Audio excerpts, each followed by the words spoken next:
Hola a todos, soy Carlos Urrunaga. Estamos en 360 segundos aquí en Centrum Católica. Hoy día vamos a conversar con el profesor Percy Marquina, profesor, investigador de la institución, de este tema que en esta coyuntura política también hay que entender más, ¿no? Es decir, vamos a tener consulta previa, no vamos a tener consulta previa, cuál ha sido el impacto en los últimos años, las licencias sociales, la participación de la población, el impacto en la economía, los proyectos mineros. A ver, todos estos temas hoy día con el profesor Marquina. Percy, gracias por estar con nosotros. Gracias, Carlos, por la invitación. 360 segundos. Muchas gracias por la invitación.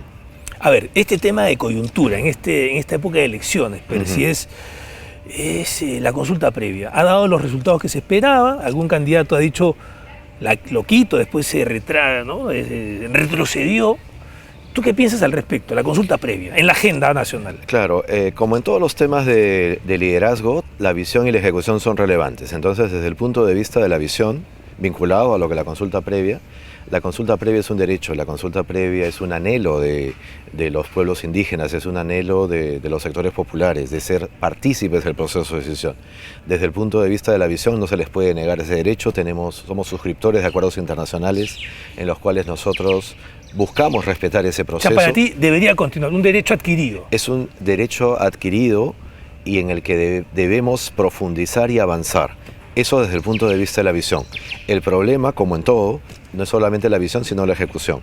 Y entonces, recientemente además, se ha promulgado un dispositivo de la licencia previa que a su vez fue promovido por la anterior defensora del pueblo, tratando de capitalizar un anhelo de la comunidad. Entonces, el problema no es en el propósito ni en la visión, el problema es en la ejecución.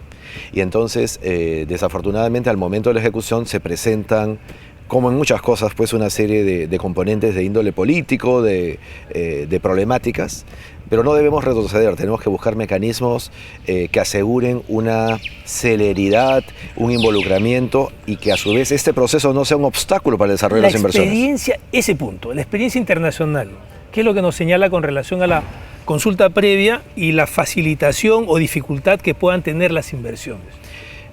En el largo plazo, yo creo que el sector privado es el más interesado en que exista la institucionalización de ese tipo de procesos porque es lo que le garantiza la estabilidad de sus inversiones.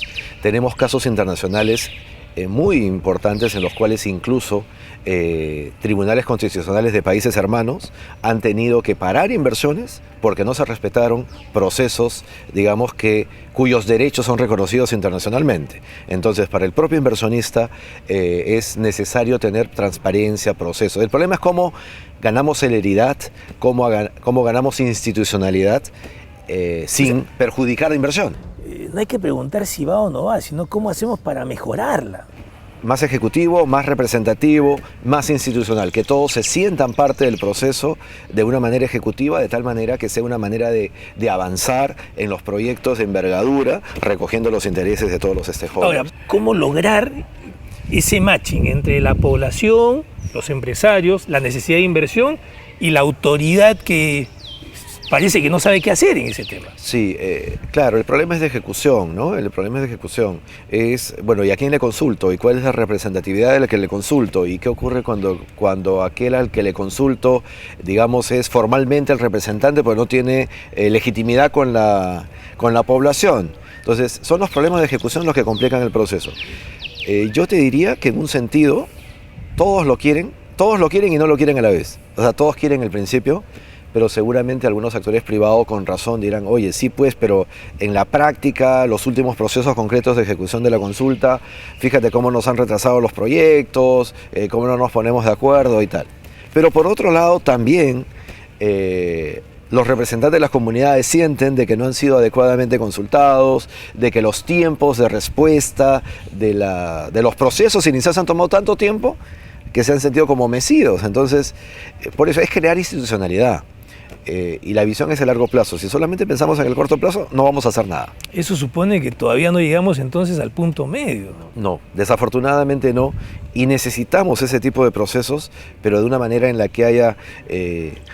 o sea, para mí lo importante es, un nuevo gobierno siempre es la posibilidad de, sobre todo en los primeros 6 meses o en el primer año de gobierno, de crear los puentes y las condiciones para que haya una base social que le dé sustento al gobierno para crear esa institucionalidad. Si eso no se crea en este primer año, después los devenires políticos, pues es natural, pues cuando el gobierno haga lo que tiene que hacer, no necesariamente va a ser popular para todos, y si no toma las decisiones correctas, las reformas estructurales, las condiciones de institucionalidad en estos primeros meses, difícilmente lo va a poder hacer en los meses subsiguientes. Lo que tú estás diciendo, Percy, es que sí es posible, agua sí y oro sí. Lo vemos en los grandes países. Un ejemplo que traigo el recuerdo muy claro es el tema de Canadá.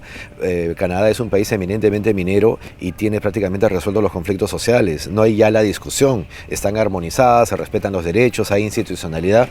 Las empresas mineras cuyos accionistas están predominantemente presentes en el Perú saben perfectamente esto y lo saben construir. Nuestro problema es de implementación. Ha estado con nosotros entonces el profesor Percy Marquina.